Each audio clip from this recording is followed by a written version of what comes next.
you have to use them? Yeah. Call 2 men. Like boost up for us.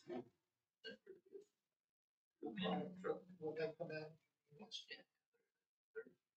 Like something other you're gonna have to go out to bid for, that's all. Yeah, right. Yeah, but I would call around and get some bids. Yeah. I know that some of those big companies charge bids, but some of the local companies, the men that their corporation and that's corporation now. They seem to, they work with us. They were always the cheapest. Yeah, some of it we can move shine. Yeah.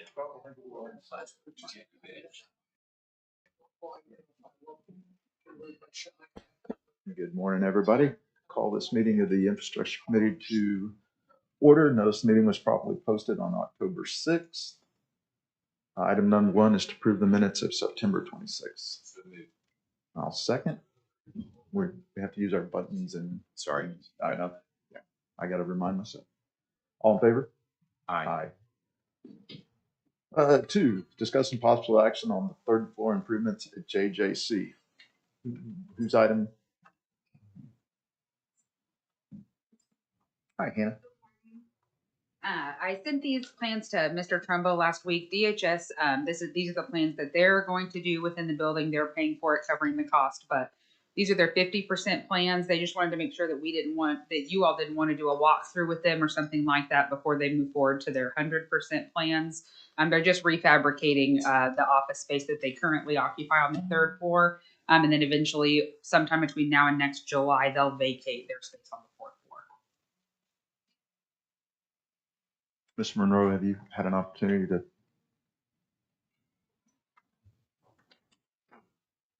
Okay, so I think we've already approved them revitalizing the space. Keith, if you would just, I can get these to you. Take a look, and if you have any concerns, just get with Hannah and DHS and address it that way. Do you all see any issues with handling it in that manner? Good. Okay. All right. Is that amenable? Okay, it sounds like it. Thank you. Okay. Is there a second?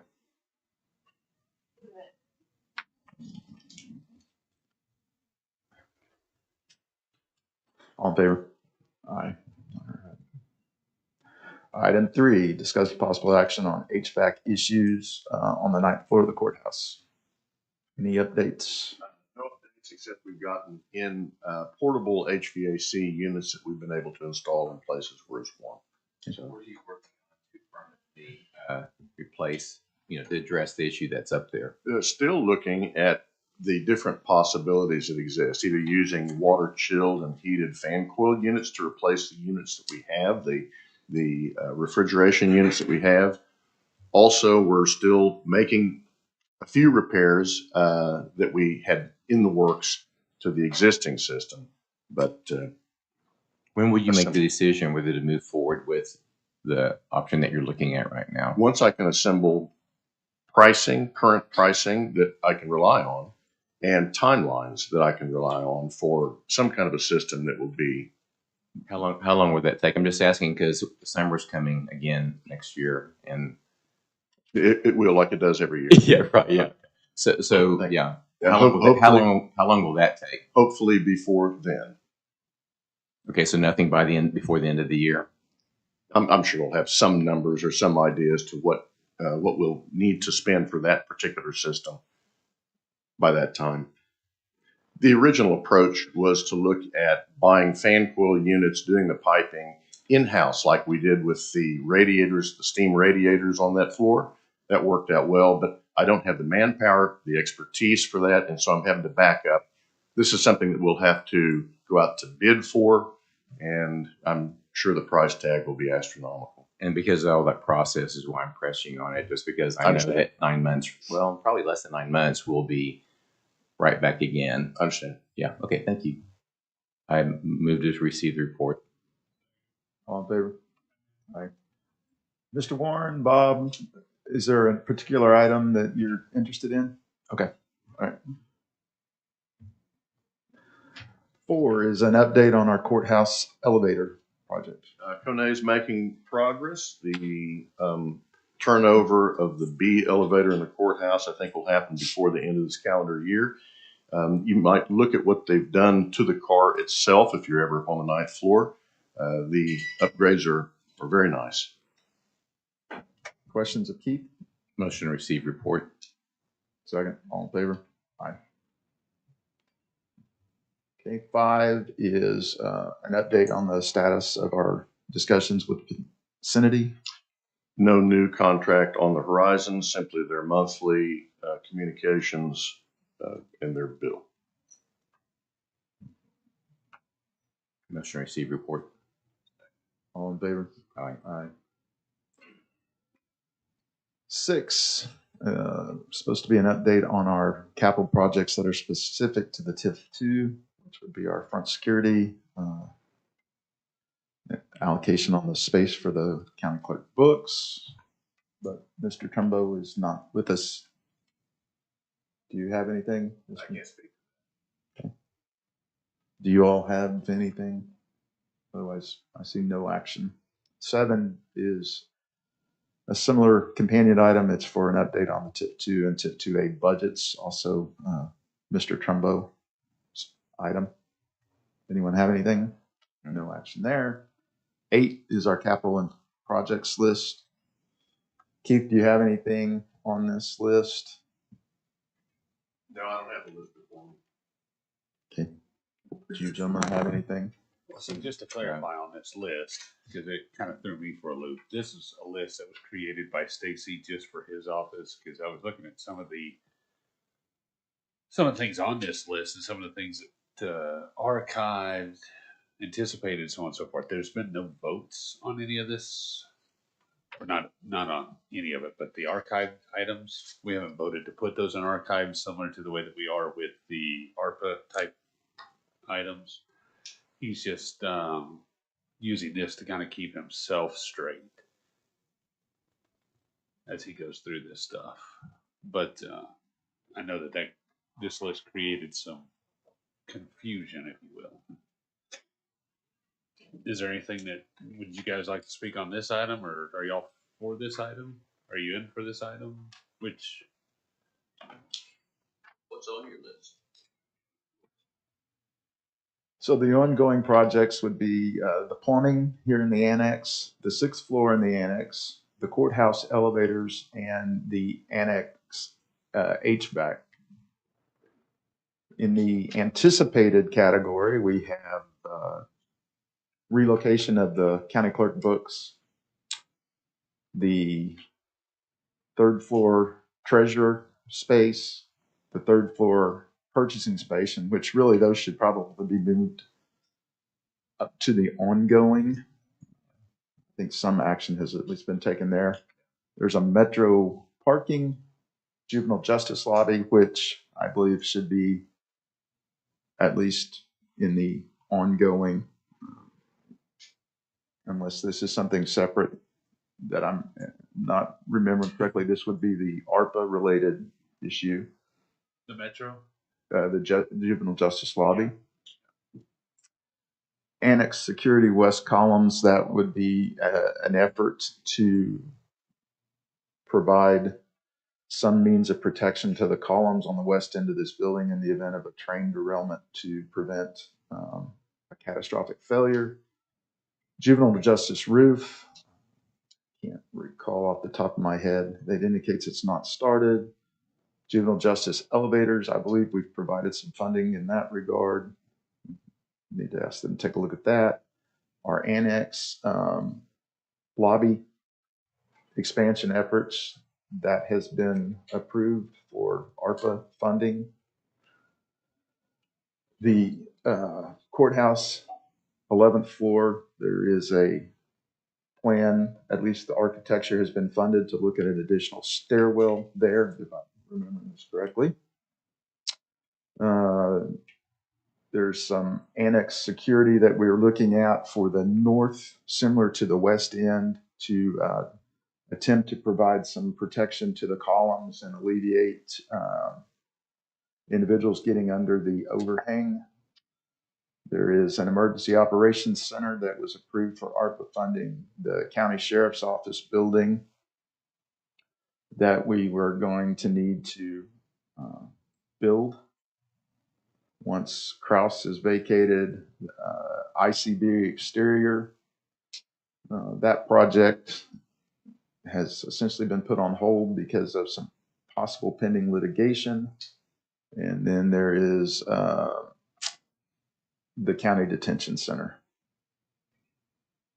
So that's the, yep. Okay. Is there a motion to receive the update? I'll make it. Okay, I'll second it. All in favor? Aye. Aye.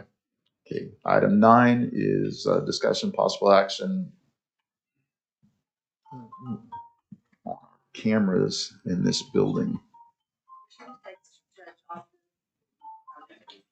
He did what he said he'd do. Yeah, I know. Item 9 and 10 came to us from David Bays, and I presented some proposals for cameras in each of these places.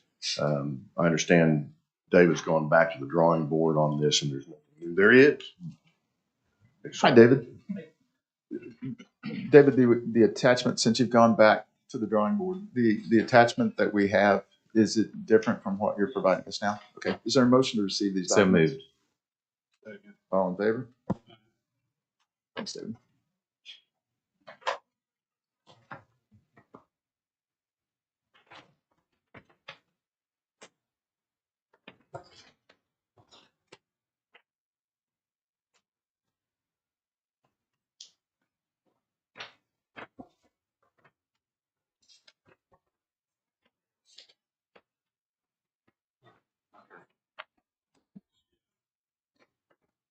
So let's do this because they're two sets of documents.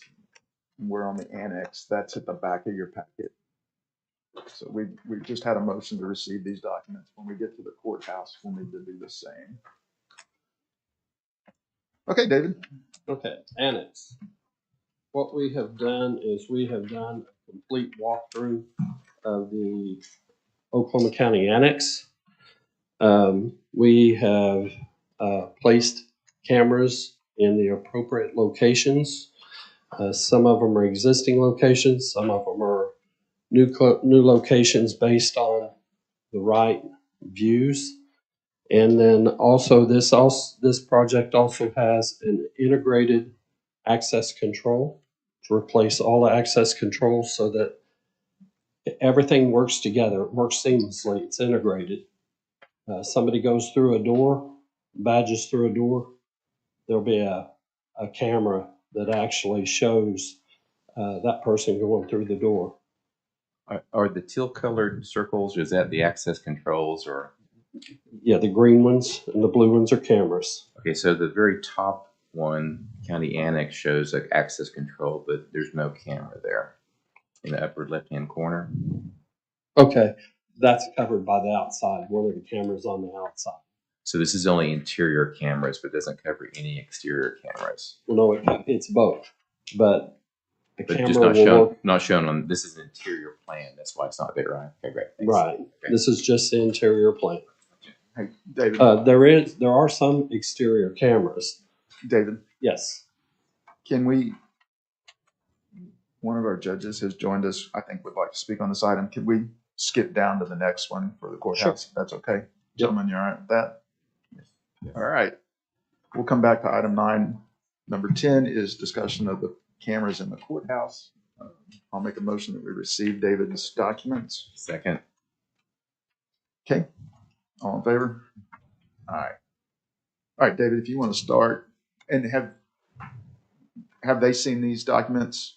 Anyone in the courthouse? I gave them a copy just now. Just now. Okay. Right. This has, if you'll look at the green on the first floor, those are existing readers. There was a request to actually put readers on each of the chamber doors. That's going to be because of the design of the building. we're questioning whether or not that would be a prudent thing to do simply because of right now they're using a key to open and close doors.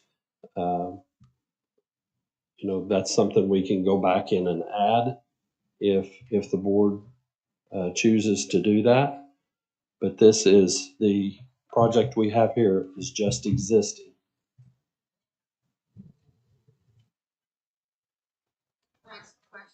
Sure. Renee, will you come up so we can get this, please? Thanks. No, that's all right. And I'm sorry, for clarification, this is just replacing existing cameras. Is that correct? Replacing and moving, actually upgrading cameras so that they cover the appropriate areas. Well, that was going to be my question, Charles, because we had marked some where we noticed there were some blank spots, but do you think we need additional cameras to cover that, or the new cameras will be such design that they can? They will. Okay, that was my question. They will. So we won't be coming back with requests for additional cameras No. above this point. Okay. Yeah.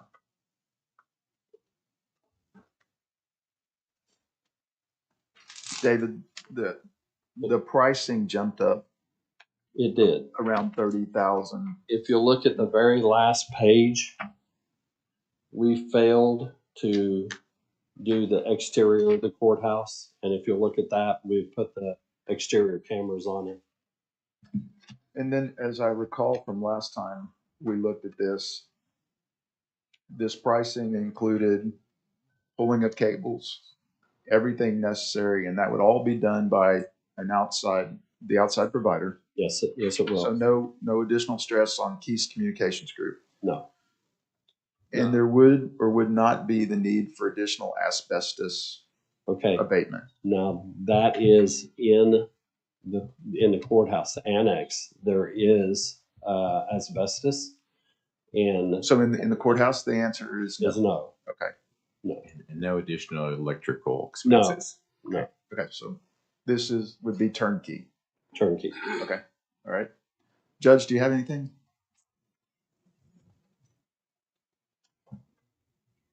One thing that I really appreciate you all considering this, as you know, we have had, unfortunately, a number of incidences that have developed over the last few years. And I've been a judge now almost 8 years, but really it's been in the last 2 that I can say that we have had more incidences in terms of threats to the judiciary than I can even possibly fathom in the previous 6. And so I think this is a reflection of our time, what's going on in society, but we really do appreciate your consideration of this. I just think it is a real necessity that we have that ability to be able to monitor, to be able to identify, and to be able to protect the citizens of Oklahoma County. Thank you both very much. Thank you, Jim. Once this is implemented, you'll have the ability to actually take a picture of an individual face, and right click and say, I want to see everywhere in the building this person was at, and it's there in seconds through the whole complex, the whole system. Everything is totally integrated, and it's state of the art. And all the cameras are wired. There's no wireless technology. No wireless technology at all. And I can't recall storage of the information will be storage in cloud or no. local. In fact, that came up in another location. I work at Crossings Community Church. They were talking about going cloud storage. I contacted an engineer with a Vigilon, and I can't tell you what she said. It was a 4-letter word. Said no, absolutely not. You're talking about millions and millions and millions of pixels of data. It'll be stored on the actual server. We'll have 45 to 60 days of video. Hopefully in 45 to 60 days, we'll know if there's been an incident. We'll be able to archive it off. Is that the main advantage to cloud? Is that it not? You don't want to do cloud. No, I'm just asking though. With cloud, you're not limited to 45 to 60 days. I don't think a cloud storage provider would take our video. I honestly don't, because it's just that much. It's a tremendous amount. In fact, this system is on its own system, so it doesn't bog down the county's infrastructure. I'm sorry, Miles. So it's not our server? It's our server That is on their premise or on our premise? on our premise. It's here. Okay. And there's no upgrades to that are going to be required? So Is we that- have existing camera licenses, and if you look in here, it actually has an upgrade. What There's, page? hold on. Well, maybe it doesn't. Maybe they went ahead and ACC 5 or 6 to 7 is $2,132 to take Okay. our existing licenses and move them to the latest version. What page are you on? I believe it's The page second page, one. second item down. So a license isn't hardware. No, license is software.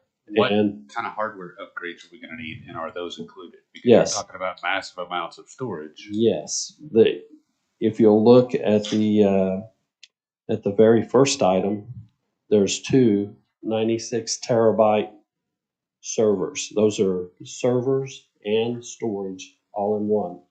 And I can safely say that you can go and look at any of our servers that have been running for up to 3, 4, 5, 600 days. It's rock solid. They just don't go down. They're very efficient. Mine says 64 terabyte. The one I'm looking at on the courthouse is 96 terabytes. You're looking at the annex. Okay, thank you. And David, on the servers themselves, any maintenance, anything, is that the sheriff's office? Is that you that will be doing that in conjunction with this provider, or will this be IT? And have they been involved in looking at all of this? Okay, IT has not seen it. IT has an Avigilon system that's access control and CCTV.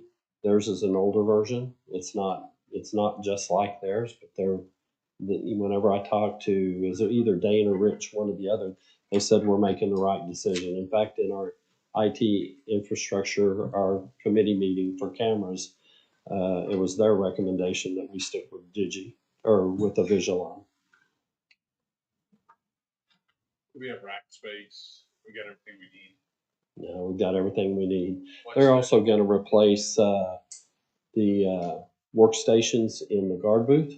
They're going to replace the workstations upstairs on 11, and they're going to replace the workstations and monitors over at the sheriff's office. If we say go, what is what's the timeline on this? How quick? That's a good question. They said take about 30 days. And we don't have any deliverable issues on No it? deliverable issues at all. They have to keep, they keep a large stock of cameras and equipment. David, Yes.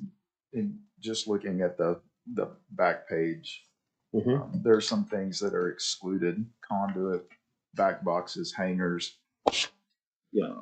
120 volt electric work. Do we have an anticipated cost on There that? won't be any electrical work. None at all. None. Okay. What about the other items? Do we know Here's So we have the a- back page. Let me look at complete and accurate picture of the cost? My fear is that we make a recommendation on this, we put funding in place, and then we don't have everything lined up and we're delayed. Okay, I don't anticipate any conduit. I don't anticipate any of this because it's all existing. Because we're taking one down and putting one up. So we're using all the existing rack space and everything. So Cabling. the cabling within the conduit now is sufficient to support this upgraded technology. Well, I think if you look at this, there is, And a lot of this is Greek to me, so, but I understand.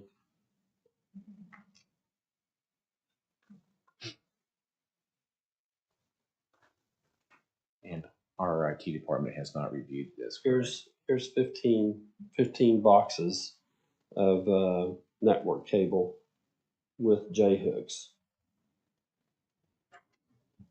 I'm not sure what page. Let's see. 1, 2, 3, 4, 5. Page 6. So, we anticipate 6. We anticipate to go ahead and replace the cabling, the Cat 5 cabling with Cat 6. okay, so the pull, Yes.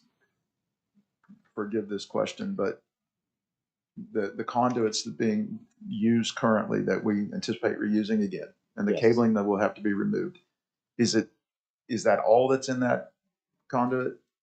That's all that's in that conduit. Okay, so there's no chance that we inadvertently No. create other issues, all right? No. Sorry, I have a question here. Actually, there's even on that page conduit materials for conduit run. So that's actually in here, and I don't know why they put that on the back page. I think that's all standard language, but they have included all of this in here. Here's even installation of conduit. Because upstairs on the 11th floor, this also includes putting cameras inside the tanks up there so we can monitor so that if a fight breaks out or something like that, we can get on it really, really quick. How many new locations in the courthouse? And the reason for my question is new locations for any kind of access device or cameras into the plaster and lath cause problems and extensive damage. When we did the infrastructure upgrade years ago, there was one 6-foot piece of dental cast plaster that was damaged as a result, and we had to bring in plasterers from New Mexico. It cost us nearly $10,000 to make those repairs. So in that particular building, if there are new locations, that's something we need to anticipate.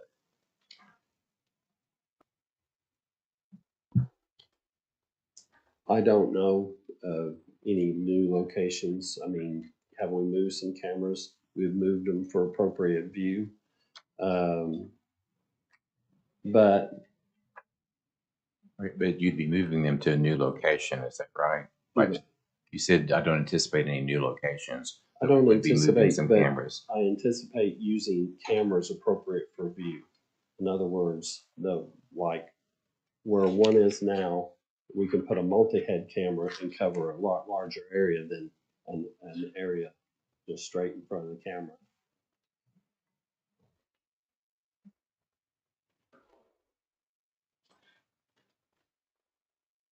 And is this work going to be done during the day, at night? What is, in terms of, If it needs to be done at night, they can do it at night.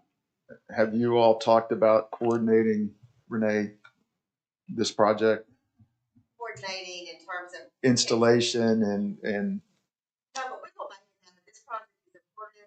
It is critical. You know, we don't want it to be obvious. Obviously, we'll have to coordinate so that they're working during the day. They're not working on jury Monday, for example. We just moved 300 something jurors this morning to 11 different courtrooms for jury trials.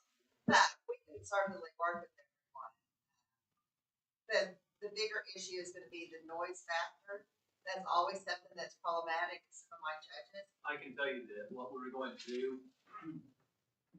is we will have a conference or judicial conference meeting that will be taking place soon.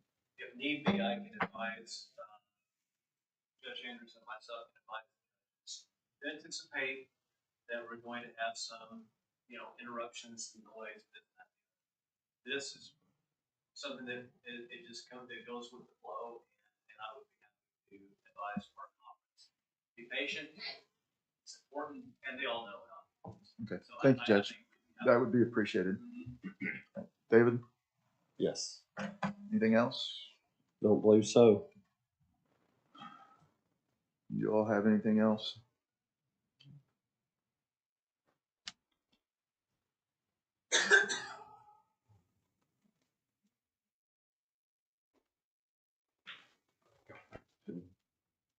That capital improvements list.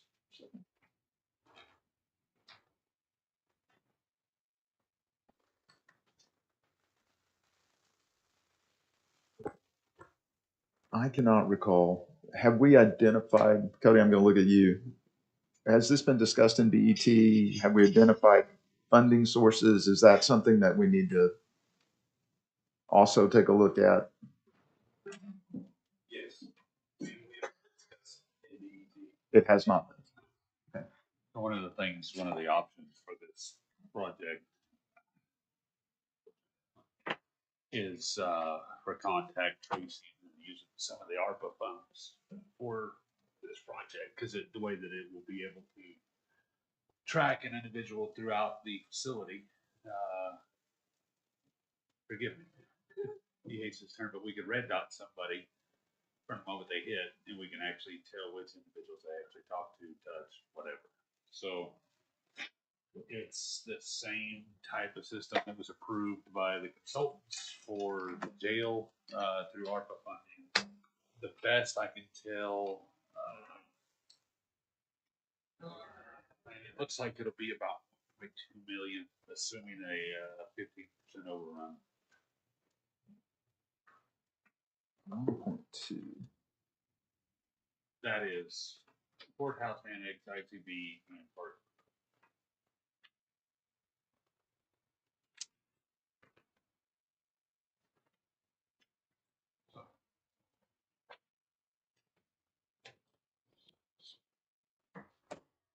We have a. Oh, I see. Next week. Yes. I am unaware if this project's been submitted to them for their review.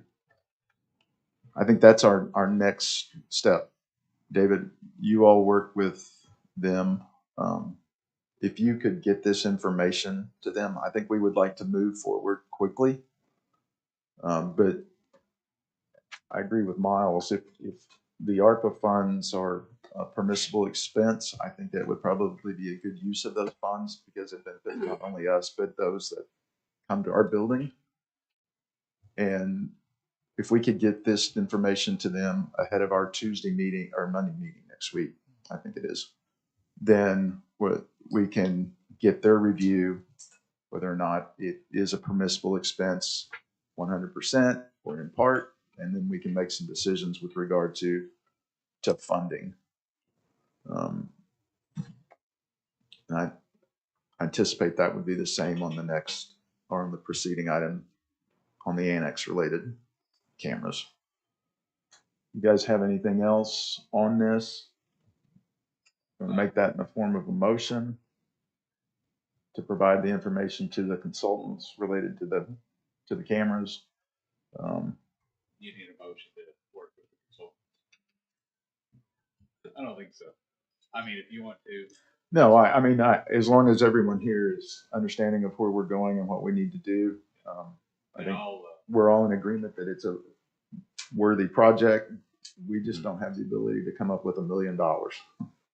So, but I think all three of us have well, I didn't, no. Yeah. I agree. I would have had to bet significantly more than $1 million to win $1 million. Yeah. Okay. So I think that would be our plan. This information to the consultant, ask them to do a quick review for our consideration at policy and governance. Miles and I are on there. I think you're the alternate. Correct. And then we can make some recommendations to the board. Okay. Anything else?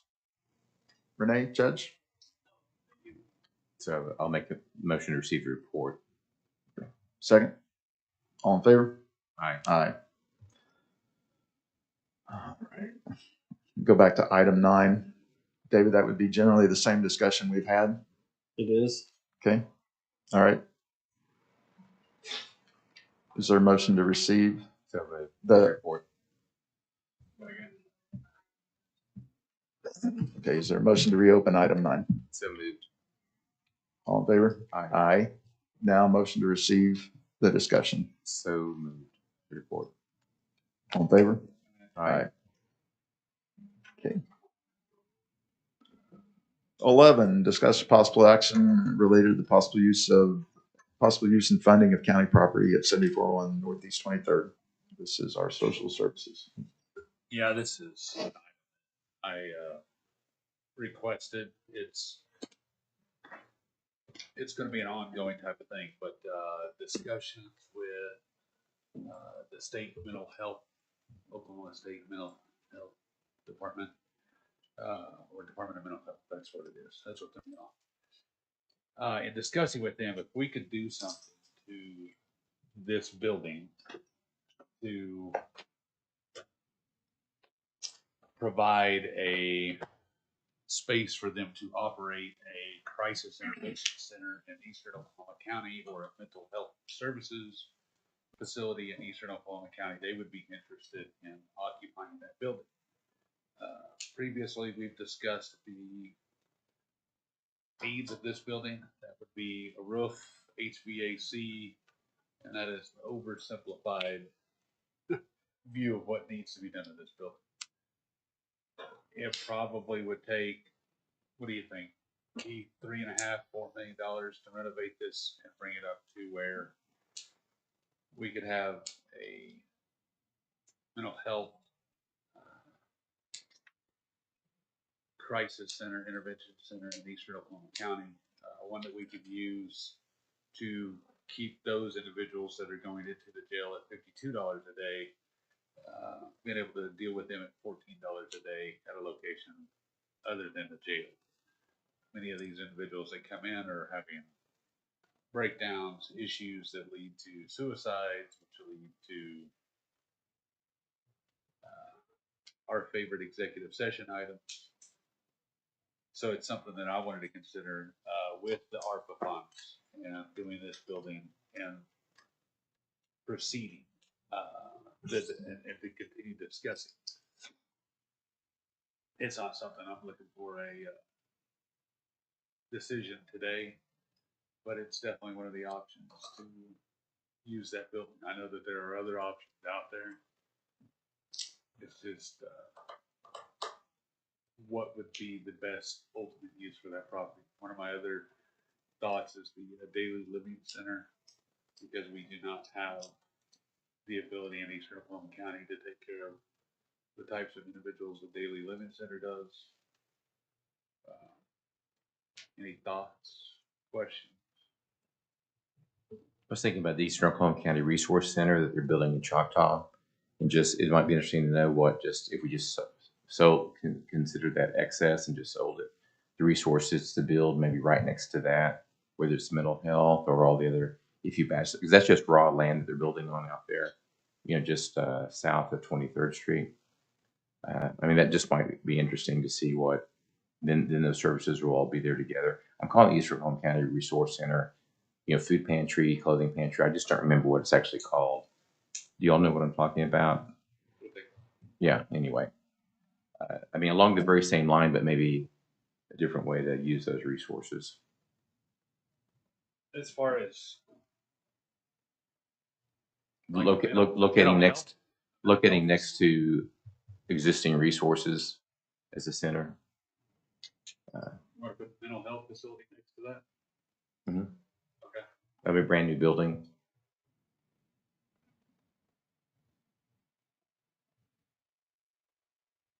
Well, then, Which you wouldn't know if you didn't. You would need a assessment appraisal of what we think we would get that selling as is. There's for the a land. specific statute concerning this. We would have to declare it surplus, that process. and I'm not looking for any action either. That's just making a comment. Yeah. So much like I mentioned last time as well, we are under the clock to make some decisions, whether it's a mental health crisis center, which is needed. We do have, I believe it's 3 that will be coming online under MAPS. The issue there, Joe, is what we know, they're not going to individuals that get put into the jail.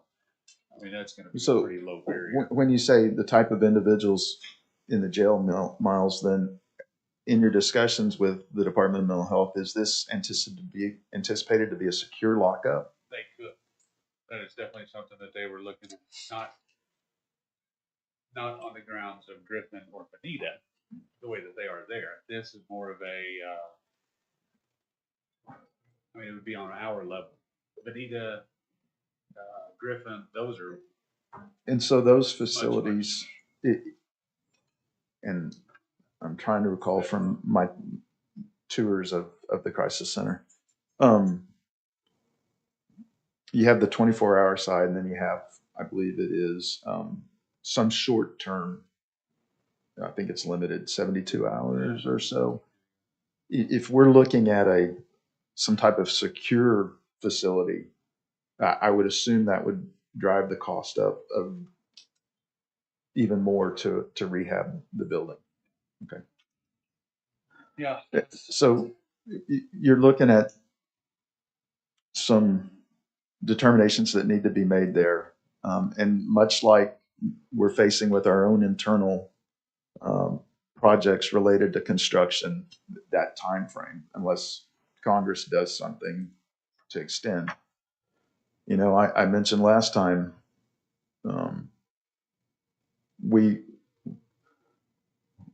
there was a vote to remove the sheriff and Mr. Barnes from their locations, and we're needing to find new locations for them. David's has actually been approved because an emergency operations center is a clear permitted expense under ARPA. And this is a possible location for David as well. You know, we talked last time about the property up there on Memorial Road.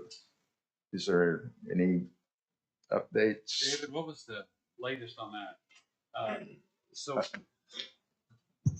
one of the issues with ODOT concerns is that it's what do they got, like 5 site wells that they're following for brownfields or something like that? Honestly, don't know the number. There are multiple that are scattered. They have 3 of the parcels at that corner. How are we off if we're discussing? Because we're talking about the possible use of PGA, which a possible use of that building is housing Mr. Barnes there, that property. Right. In order to make a determination as to whether or not it's necessary to use this property for Mr. Barnes. I duly noted, Gretchen, but we can't make any decisions if we can't have a full picture. So if I'm wrong, I'm wrong. Okay, David. We were contacted by state, and Chantel was very beneficial in facilitating a conference call last week. They are moving forward with what appears to be an accelerated rate, trying to get those properties assessed, the property value at Memorial I-35, and we specifically identified the parcel that my office was looking at, and then we had follow-up contact and also identified the larger of the parcels on site for other county use for the sheriff's office. As it relates to yours, Yes, then sir. what kind of time frame? You said they're moving rapidly. Do we know? Yes, their verbiage, I can't give you a specific time, Joe, but they, through their verbiage in the discussion that we had, and Chantel, I believe, would back me on this because of what they said and how they said it, they are definitely rapidly escalating their efforts to get that assessment done and evaluation of that property. I honestly don't know. I think I could safely guess within a couple of weeks they would have those assessments done. All right. And then Miles, within the discussions that we've had related to your possible uses of this property, a couple of weeks to see if anything develops. Does that work for you? Yeah, Okay. absolutely. All right. So then in a couple of weeks, we'll have a discussion again on this item, whether or not the social services building may be a necessary location for emergency management, a crisis center, or potentially some other county use. Or Would fresh numbers for roofing, HVAC, and remodel be valuable to you? yes, Let me see what I can get done okay, there. thank you. All right.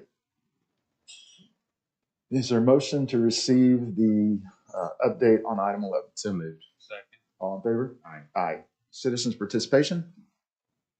Anyone? Board comments? Charles? Just like to congratulate OSU on their victory this weekend. Before we get too far down the road, are there anything that you guys came specifically to talk about, or? Mr. Sullivan told me he was here to observe the government process. Good government. Well, Mike, I hope that was good government. Okay. All right. Yeah, congratulations to the Pokes. America's brightest orange. New business. Anything? Motion to adjourn? Second. All in favor? Aye. Aye. I just came to say that.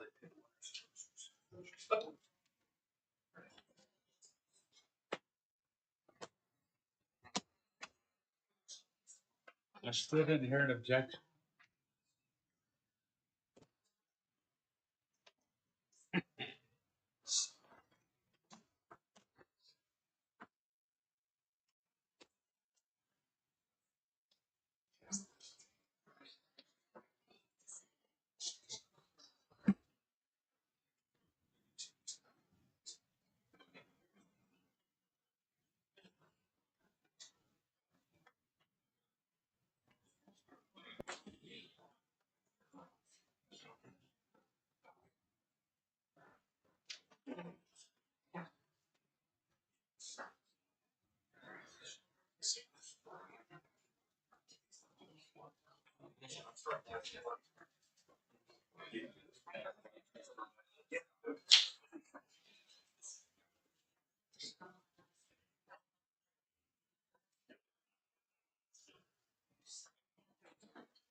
Okay. Call the PBA advisory to order. Notice meeting was properly posted on October 6th. Item 1 is to approve the minutes of September 26th. So move to approve minutes. Second, all in favor? Aye. Aye. Okay. We could, for Mr. Monroe's request, jump down to item 8. That's the discussion possible action related to the continued occupancy or eviction of the drug lab and ICB. Mr. Monroe. Yes, we had conversations with Mr. Tidrow, who represents the Compliance Resource Group, in regards to a lease for his tenancy on the 5th floor of the ICB for the purposes of drug testing. He does not have a lease. We don't have any kind of an agreement with him. He's in the space. And so I sent an eviction letter to him to see if we couldn't resolve the issues, whatever they are. That's where we are today.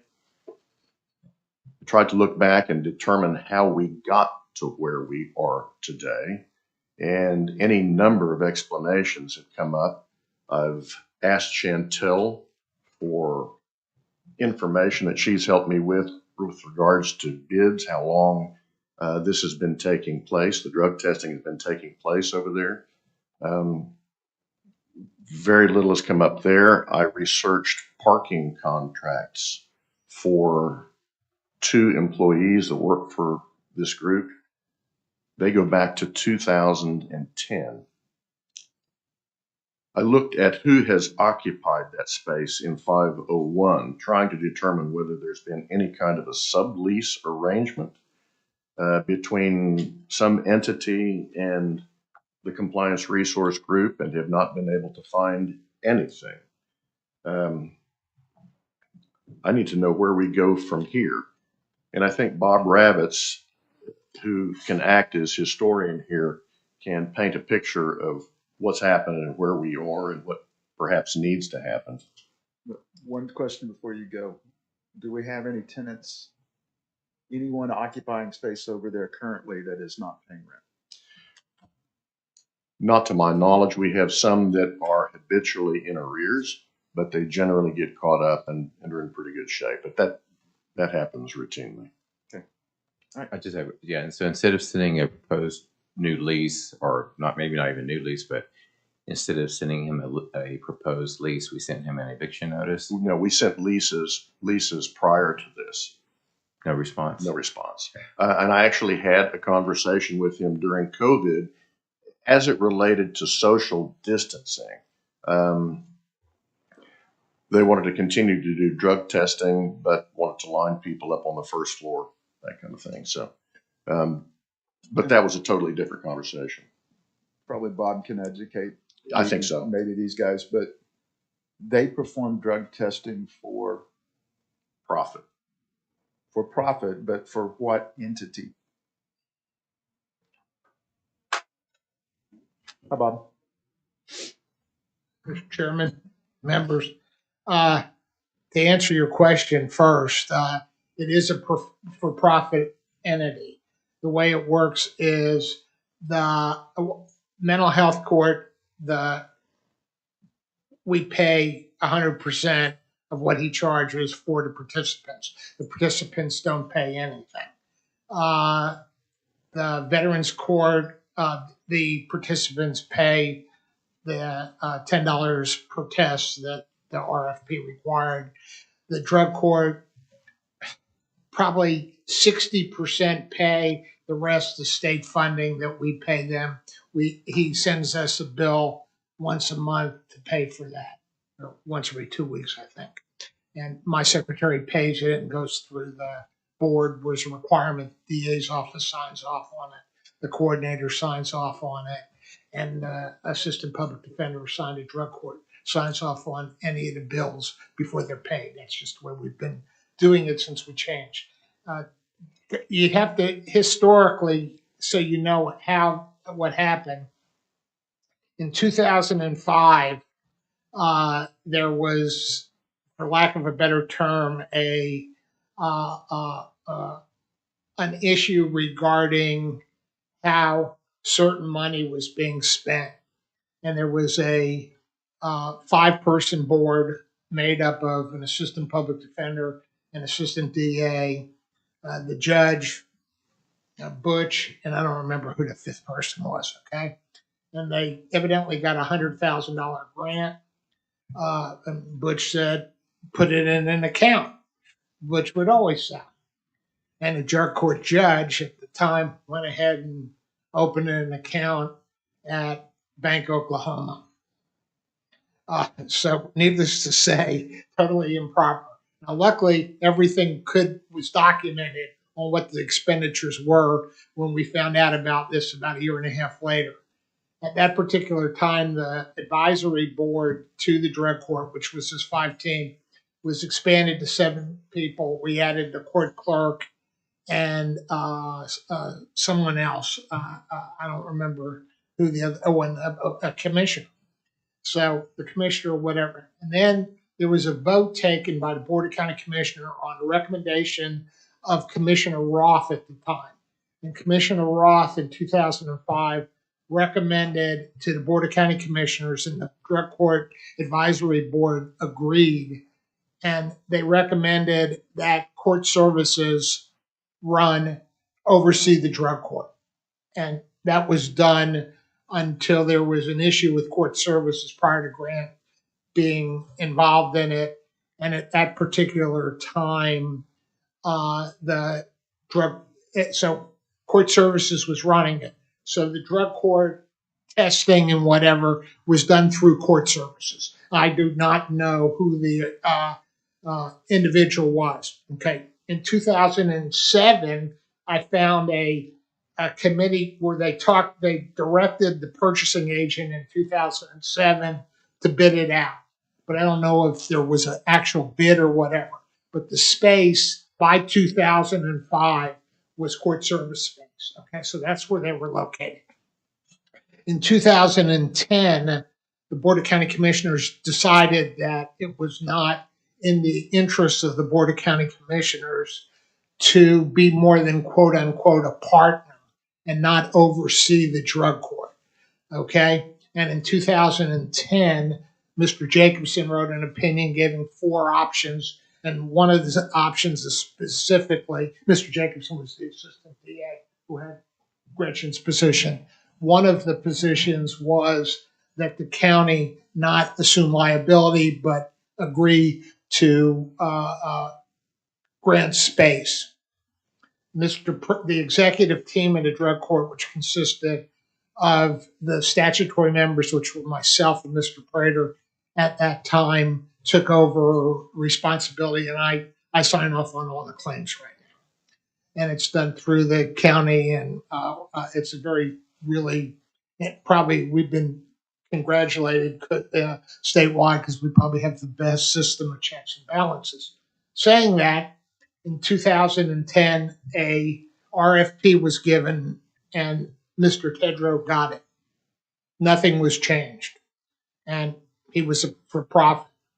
In 2017, when we decided to rebid it, Mr. Prater and I both realized that he should be paying rent because he's a private individual, and the RFP specifically required him to pay rent. Okay. In fact, I can tell you, I remember specifically, he complained that the amount of square footage was more than what he needed to run a drug court lab, the amount of square footage that court services had previously given him years before. So I went around with the tape measure. I don't know if Keith was there or Chris Ponder was there, but somebody was there that we identified that he didn't need the full amount of space. And part of the space was drug court space. We had probably 150 file cabinets over there and boxes, which have all been moved, by the way, okay, over the last 5 years. So he accepted the bid. We assumed he was paying you all rent for the last 6 years. Keith came to me a couple months ago and says, who's going to pay for this? And I said, he's supposed to be paying for this. It was brought up. He went to Judge Stoner, and I'm talking about Mr. Tedrow. We brought it up at a drug court advisory board. I told them in August, I said, you should be paying rent. You agreed to pay rent. Get with Mr. Monroe and get a lease. Next thing I saw was about a week and a half ago when Mr. Monroe told me he was sending him an eviction notice. And I said, if we hadn't gotten with you on the rent, that's probably what I'd do too. I mean, it's gonna, he can move this, the RFP allowed, and we're gonna have to RFP this again no matter what, which we are gonna do.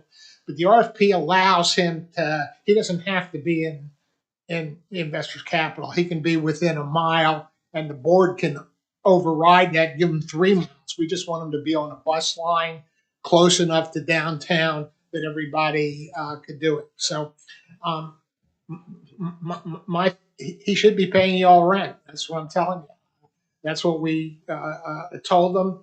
I mean, you could make an argument that he played with the RFP a little bit, but we were specific. We wanted him to pay rent. Everybody knew who bid on that contract in 2017 that if they took space in the Investors Capital building, they'd have to pay rent. So that's basically where we are. That's the historical deal. I mean, obviously, it's your call. Will it be a burden to the drug court? Yes. If he walks off and doesn't have another space, I can't tell you it won't be a problem.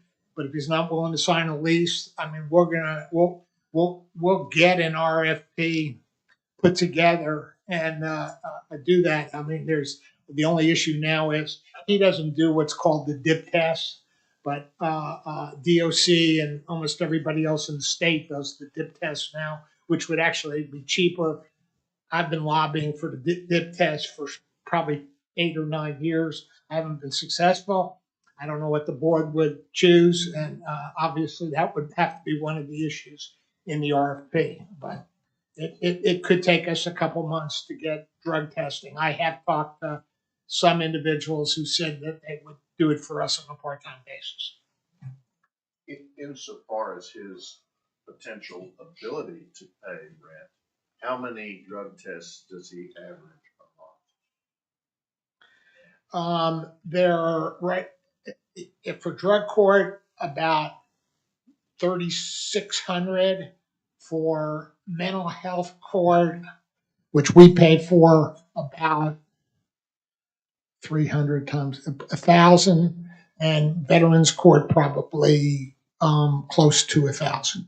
So we're dealing with 5,000 tests a month at an average of $10 a test, and then we pay them additional money to stay open past 5 o'clock, which we had to amend the contract because we had people who couldn't get down here by 5, so we pay for him to be open on um, from 5 to 6, 5 days a week, and then occasionally, if the numbers come up, he has to have testing. I think twice a month on weekends. I'm sorry. Bob, a couple of questions. In the event we were to recommend eviction, as you know, ICB is pledged as collateral on bonds. I think the state auditor has said we have to pay rent. People have to pay rent, including the county. Is this the only site that this vendor operates? The vendor, he takes the tests, but he actually analyzes them at a site off of Meridian, which is his offices, okay, in Reno. The problem is it is 3/4 of a mile from a bus stop, and you have to cross over 3 busy highways to get from the bus stop on. It would be suicide to move it to that location. We'd have so many people who violated the terms of their probation by not being able to get tested. That's not a viable option in my opinion. But it is a vibe. I told him, he called me a week and a half ago, and I told him there are all sorts of places on Maine. You ought to be able to find something. I said, I, for one, and I'm pretty sure I could get the votes to temporarily modify the contract and allow him to go further north than 15th Street on Classen if he wanted to, or all the areas around there. But he has not, to my knowledge, as of last week, I haven't talked to him in a week. In your conversations with him, did he seem amenable to paying rent at another location? He seemed amenable to paying rent at this location, but he did, even at the Investors Capital, but he doesn't want to pay for 800 square feet, which I agree with him. He doesn't use 800 square feet. He only needs about 600, 550 square feet. But he is using our bathrooms too. To conduct the test, is that correct? I'm He sorry. uses the restrooms to conduct the test. Yeah, at some point, Mr. Monroe would know better when. They used to have a private bathroom within the room 800, and they took it out because it wasn't even hooked up properly. Is that a fair statement? That's exactly right. There was a single bathroom back within the office suite that was plumbed irresponsibly, and we had problems with the HVAC drains on floors below as a result. So it was decommissioned and removed. In addition to the restroom usage by the testing provider, are those restrooms utilized by the public as well? I believe so. So that raises a whole lot of issues in my mind.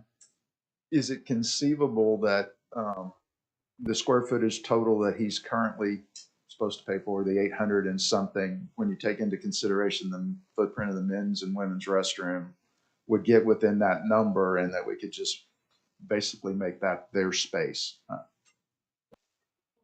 Sure, we could do that, but that again is subject to his signing a lease to that effect. Well, right, I understand, but I mean, I've not received one telephone call from the man. you're using public restrooms to conduct a drug test, which other individuals use. There would seem to be some issues. I mean, goodness knows we have issues with those restrooms in that building.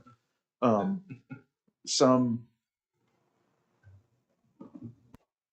health issues potentially, that if we could limit that it would be beneficial to him and to us. But the deal is he's got to follow through on what he's indicated to Bob that he's willing to do. If not, I mean, I'm not on the drug court advisory board and I don't run, but you seem to have a vendor that is in breach of His non-lease. Well, no. His response to the RFP was that he would pay rent. That was part of the consideration in awarding him the bid for No, that. I understand that he doesn't have a lease. I just have a question for Gretchen. Given the set of facts that they've relayed and our intention to want to have lease money paid, what are the non-leasee's rights in this case? How would you advise us to proceed? Would not advise one of the lessees.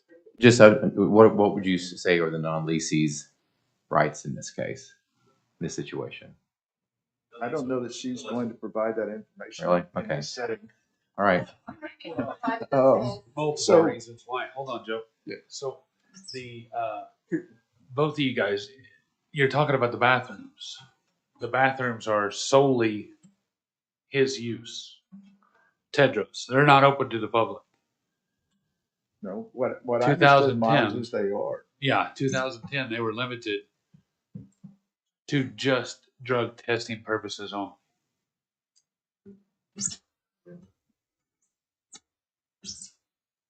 Well, I didn't know that. I never Well, saw that. it's also posted on the door that it says drug court testing only on the door. So that would, in my mind, given that, unless it's been changed and we don't know about it, be included in their square footage. Office space, restrooms, I mean, it's under their exclusive control. Thanks. So So in May in 2010, the board knew that but there was no lease in 2010, right? They just gave him permission to use Yeah. My understanding with this whole thing, after talking with Keith, and talking with you, and talking with Judge Stoner, playing phone tag with Mr. Tedrow, there was an agreement with the drug courts, And in that agreement with the drug courts, the PBA got roped into it for the potential of free rent if, at a reduced rate for drug testing. That was part of the MOU or whatever it was with the drug court, but only with the drug court, because there's not an agreement between the drug court and PBA or PBA and Tedro with a lease. There's nothing of that sort. So a lot of this was done without PBA involvement and knowledge. The landlords weren't part of an RFP that may or may not have been released with a reduced rate for drug testing if they didn't pay rent or if they did pay rent. My understanding is there was 2 tracks. He's playing a game with that. He That's knew not darn him. well with that, as far as I'm concerned. The difference That's of the Judge two, Stoner. the difference of the 2 tracks was based on when the facility was going to be open. It had nothing that he bid. Okay. I haven't talked to him yet. Yeah, well, that's what he's saying. No, I agree with you. That's exactly Judge- what he's saying. That's Judge Stoner telling me this, and this is my conversations with you. And when we talked about the testing, I thought you had said $20 on the testing is what he was charging for that. Now, my next question is that he's charging for drug court and everybody else. Are they doing any other drug testing for any other external? I don't think he does it at this location, Niall. Okay. It's possible that a judge in a divorce case or on a bond case could send him over there. But as a practical matter, it doesn't happen. I've seen it happen on a divorce once or twice. The guy came in really bad, and the judge was concerned that as it related to the children, so the judge ordered him to go over there. I've seen that once or twice, but it's a very rare occasion. Yeah. Okay. So, booting this individual out in the next 30 days or whatever we're able to do legally, that really hampers the drug courts, the veterans courts, all of that stuff, correct? So we need to be working towards a lease now to get that done, either temporary or permanent or whatever. And he said he would agree to go on a month-to-month through June if you all would agree to. I guess the issue is how much he's willing to take. I mean, how much space he's willing to pay for it. But he said he would go on he called me a week and a half ago and said I'd go on a month-to-month through June 30th of next year if that's what the county wanted him to do.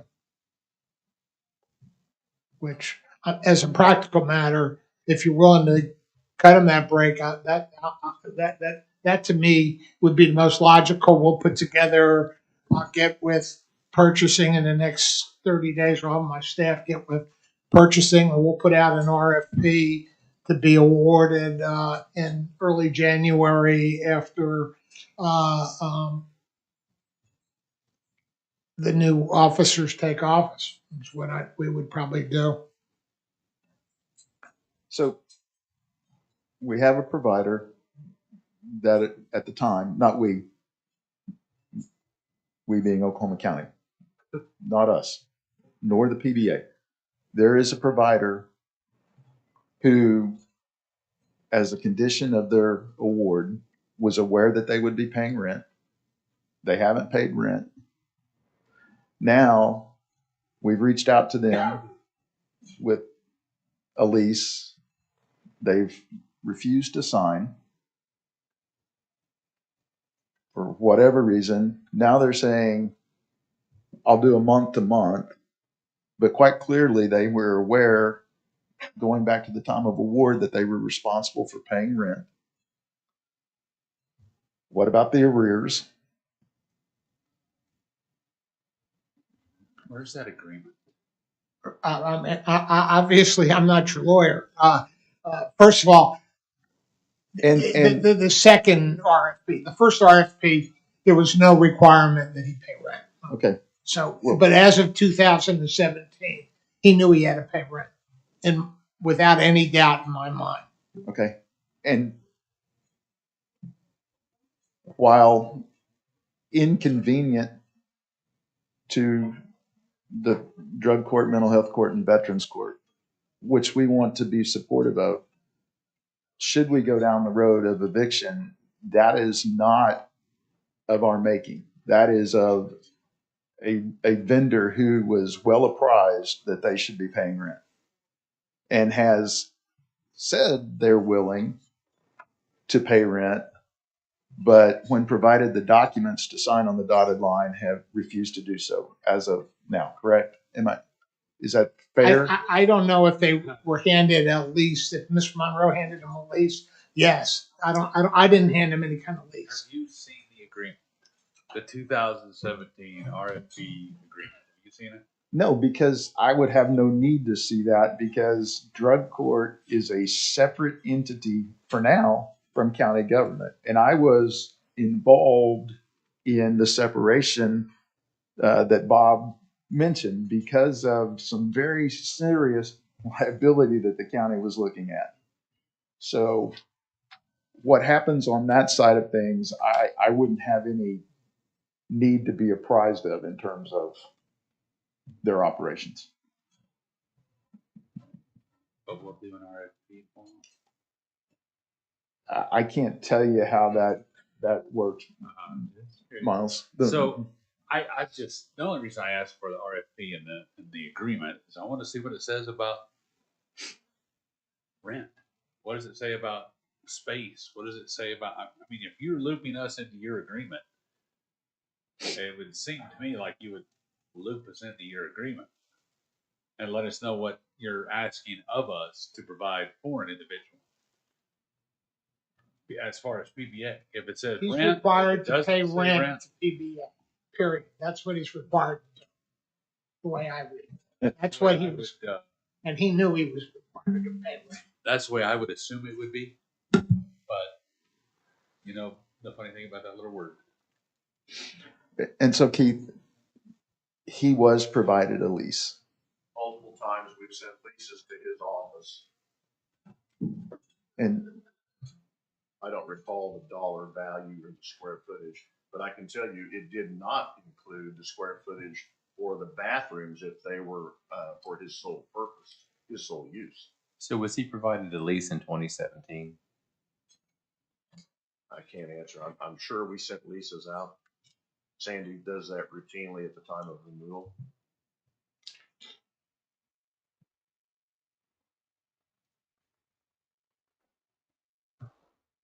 One of the great ones I heard talking with many He of the says people he was involved never here provided a lease. was Said he wasn't. He said he was never provided. So do we have like a certified email receipt or We didn't anything? send anything certified except the eviction notice, Okay. which seemed to get his attention. the statement was made, well, he never received a bill, so he didn't know that he had to pay. I'm like, well, I don't necessarily receive a bill from my house, but I know I need to pay. I mean, from their side of things,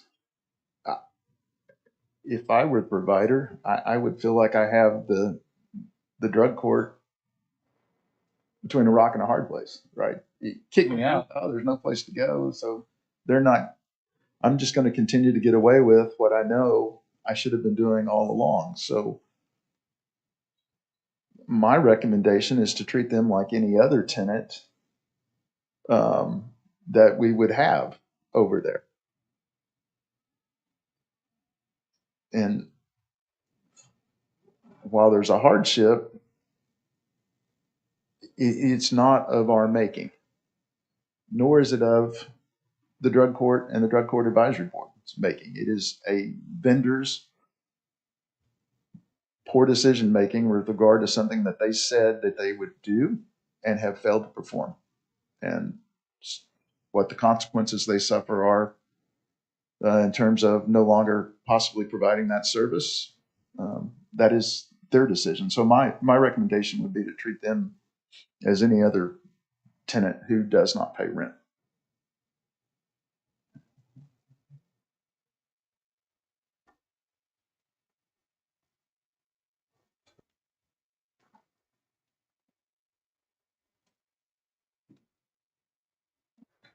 I mean, he's talking to Bob.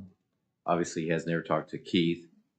Sounds like they can work out. I mean, sounds like to me, are you, I mean, you're not acting as his agent, but it sounds like you could be the deal maker to me. We're just wanting to move on and with a 30-day month-to-month lease, there's, If he gives me a lease, I'll go see him, I think, and we'll find out what his answer is real quick. If you want me to do that, I'll do it. what do you think, Keith? I think any current lease now should also include the square footage for his particular use in those bathrooms. All of our leases should include that. No, I mean, those are, if those bathrooms are specific to his work and off limits to any other user, I think he should pay for that square footage made available to him. I mean, it's the reason that we have court services has to go down multiple floors. Right. And Grant has complained about this in the past. During that COVID time, there were people lined up on the 5th floor and on the 1st floor. It's a considerable number of people that show up here for this, as Bob's told you the numbers.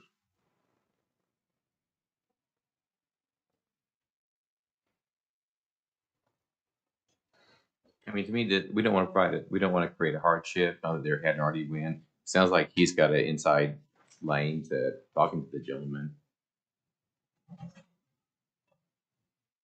And I agree, you should have. I mean, every lease should refer to your common elements, who can use them, who cannot, and things like that. Every lease in every building should have that.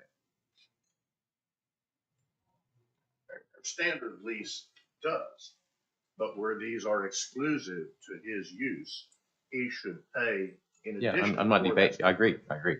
Joe, what do you feel? What do you think? I've stated what I think. Okay. Miles, what say ye? I'm just not ready to make a decision on it yet. I want to see the RFP and what's in it. I'm just worried that there's something in that I think that's wise way to proceed. cause a problem. Yeah. I do think this should be discussed at the next PBA meeting. Okay. Just now? Is that your recommendation? What is, I'm sorry, Joe. well, no, and I understand. Proceed with caution. However, the PBA, unless Miles is looking at the RFP now and can correct me in the statement I'm about to make, nor the Board of County Commissioners was a party to that RFP Right. and the do's and don'ts and what's expected. And we have other tenants over there that have refused to pay rent in the past, and we have sent eviction notices, and we've even proceeded. And that has, I believe, spurred them to pay rent. Keith, how much time is left? What's the drop dead eviction date?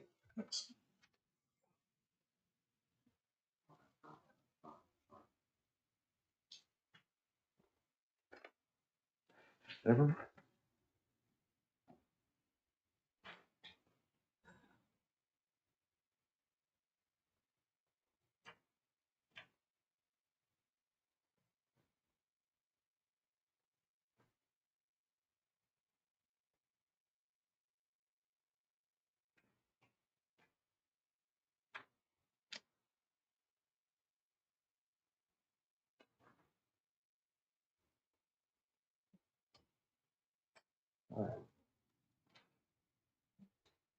Is that the same? Is that the document? It is. Yeah, this is the bid. Okay. So,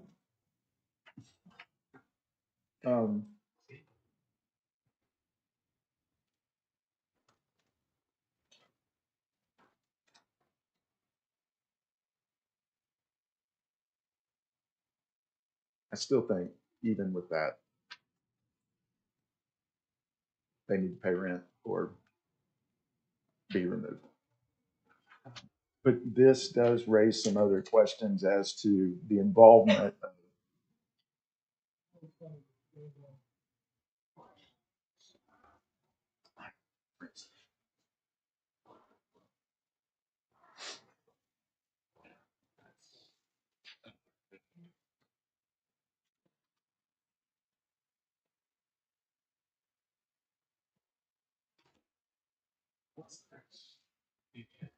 The next PBA is November. Yeah, It's Monday. Yeah. Darn. Okay, Yeah. so let's do this then. Let's just make a recommendation where they discuss this further. And it gives us If Bob time wants to read. reach out to this individual and see if he can have some success in getting this lease done. Yeah. That's great, but this be put on to PBA because ultimately they're the decision maker. But I think he needs to be well informed that the potential decision of the PBA next week could be to pursue eviction. Yes. All right, Second. all in favor? Aye. Aye. I hit my button. Yes, always in the form of a question for the second.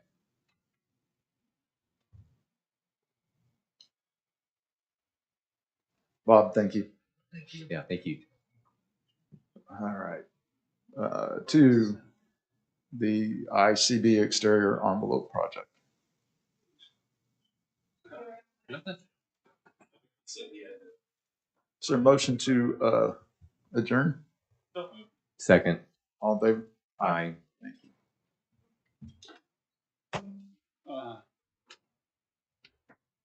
Yeah.